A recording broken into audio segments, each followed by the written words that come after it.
Dreams are important to me. Why do I dream? Well, we think dreams are a wonderful tool. Here is the way it works. That which I think, which brings forth a subsequent feeling, and that which manifests in my experience is always a vibrational match. So the life that I live is a byproduct of the thoughts I think and the mood that those thoughts therefore bring forth. What I think and feel is what I manifest. What I think and feel and what I dream is also a manifestation. So dreams are manifestations of thoughts. If I have recurring dreams, I am on my way to similar manifestations. Now, we don't want to say to you only that what I think and how I feel and what I dream becomes a manifestation, because it's not necessary that you have the dream on your way to the manifestation. The dream is a manifestation too.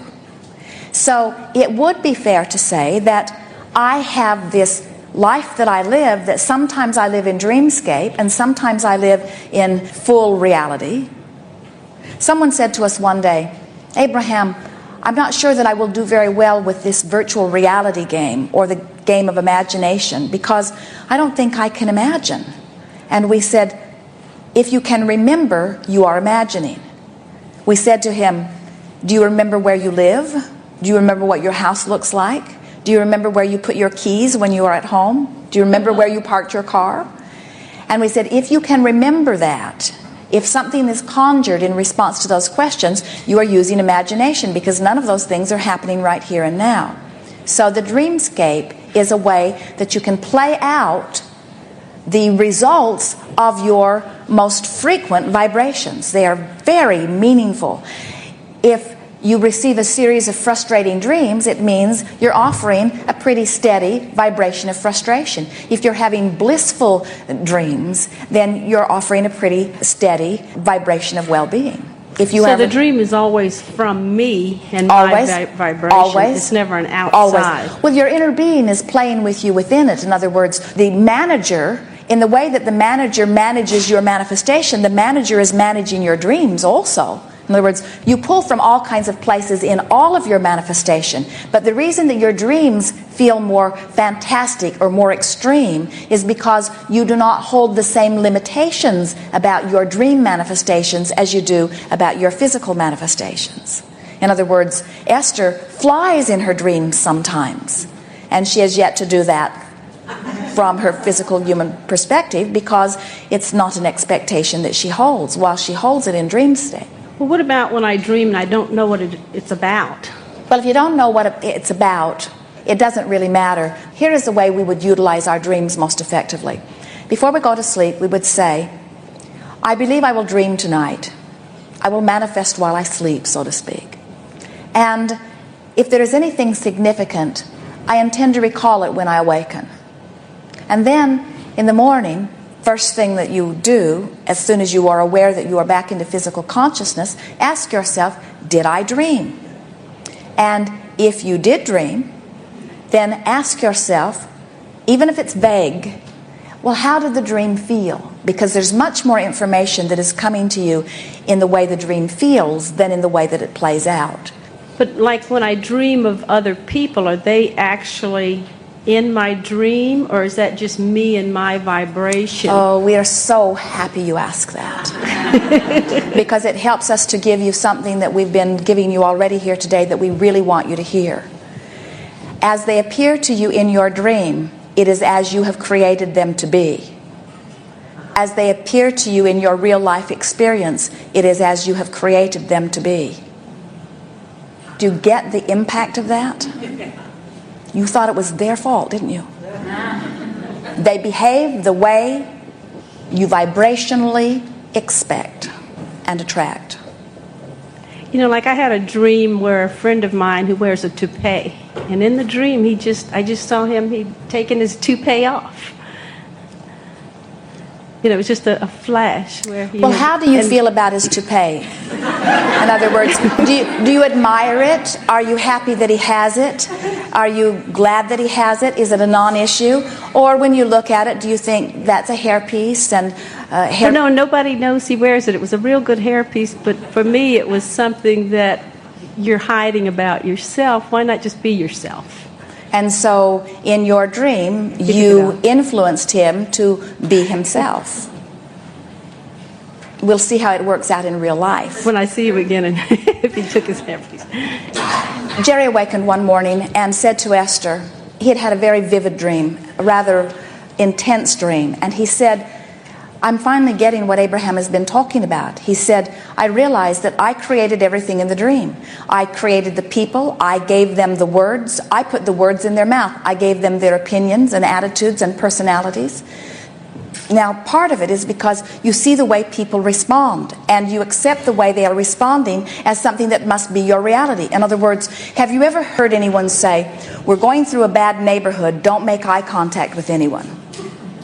And the reason that people have learned that is because if you make eye contact with them, you're sharing a vibration. In other words, you've made them curious about you. You may activate a vibration within you that's curious about them. You may activate a vibration of fear. It may change your experience. And so we say that's true of everything. What you give your attention to causes an activation of a vibration. So we want to come back around to this, because this is really the leading edge material that we are coming about here in this gathering, and we really want to leave it in a place that you all hear it and know that you've received it. So you're interacting with someone, and you cannot help but observe how they be. And as you observe how they be, you offer a vibration within yourself that causes that to be a stronger and stronger part of your relationship. It's why you come up with the expression that first impressions are lasting impressions. Because as you come together, you offer a vibration, and that vibration is usually reactivated every time you come together. It's why we encourage the process that we call segment intending, which is as you recognize that you are moving into a new segment, that you stop and think about who you are, what you want to accomplish, how you want to feel. You set your own tone so that you get to choose the tone of what happens in the interaction rather than observing someone else's and becoming a part of that.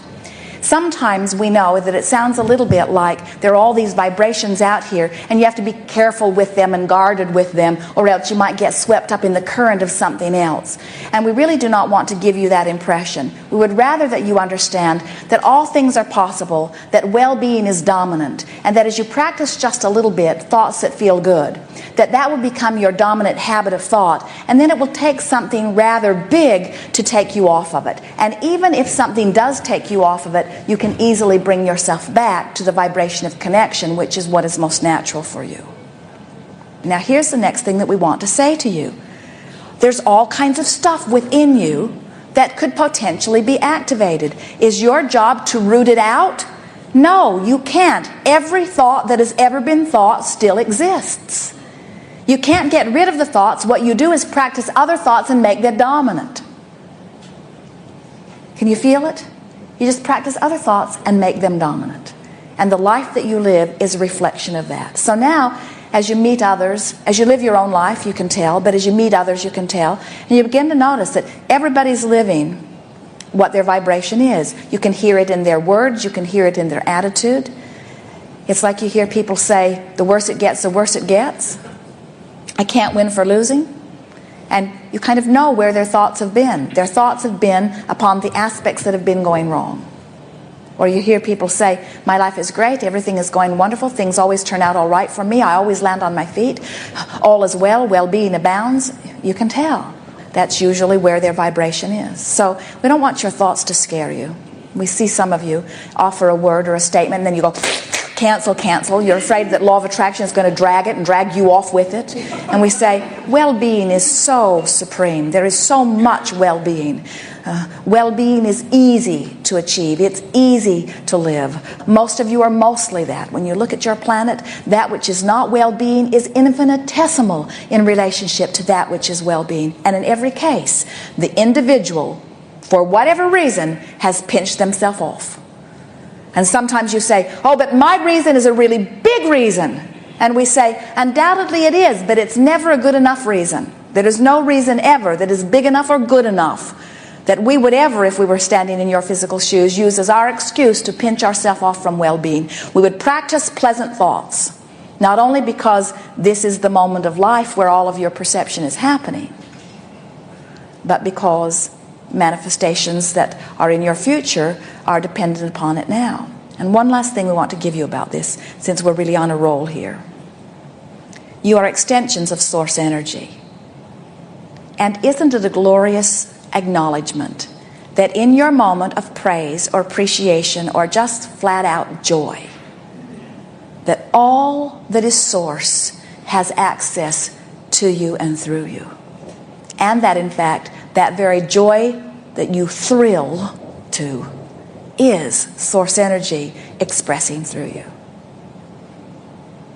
So when we say we're all in this together, we're not holding you responsible for our ability to focus through you, because we're not dependent on you. In other words, we are living a glorious life. But when you focus in a way that allows that which is your source to radiate through you, now you're cooking. That's how life is intended to be. That's what you meant when you said, I will come forth into physical. Sometimes you say, well, will I ever get it done? I'd like to rest, I'm a little weary. And we say, if that's the case, then you got resistance going on. When you are free of resistance, you don't get weary. You want more. So sometimes what we see is that in your non-resistant times, you set yourself up for a lot of momentum. And when you're in a state of connection, that momentum takes you on a joyful ride. But then if you get a little off for one reason or another, now the ride is rough. And then you say, what's gone wrong? And we say, nothing's gone wrong. You were in a joyful place, you summoned from your place of clarity, you got lots of momentum going, and then you just diverged back into an old vibration for whatever reason. It doesn't matter. You can always bring yourself back.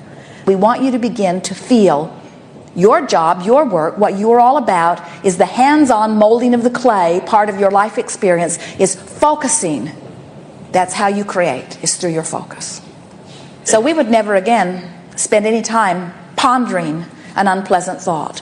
We would not watch the news. We would not stick our nose in the business of others. We would not try to understand what we cannot understand. We would not try to understand what is happening in another country now, and we would not try to understand what happened in another country 60 years ago or 100 years ago or 200 years ago or 2,000 years ago. We would give our full attention to where we are now, and we would mine our present experience for good-feeling thoughts, and we would live happily ever after. That's what we would do. A lot of different vibrations could potentially be activated. The ones that you've practiced the most are the ones that are going to be active most commonly. When the train runs over your toe when you were little, it's a big event that happened in a short period of time, and you're probably going to have a unique relationship with trains, more unique than most people. So these vibrations get set within you when dramatic things happen or when something over a long period of time keeps happening, you see. The virtual reality causes you to make up for lost time in a very short period of time. In other words, as you practice this virtual reality, it's like something dynamic happening in a short period of time. So with a little bit of emphasis upon these virtual realities, you can make a part of your vibration, the active part of your vibration, that really, really suits you. So it's not about getting rid of vibrations. It's about training yourself to a more normal vibration where law of attraction just can't match you up with that. In other words, as you're speaking about cause and effect, the vibration is the cause and the manifestation is the effect. And that's what we are talking about all day here today. When something happens that doesn't feel good, you can go to work on finding a different vibration, and as you find a different vibration, then that's more your experience. We are out of time. Come to our dimension where there is no time, and we'll chat on and on and on. There is great love here for you.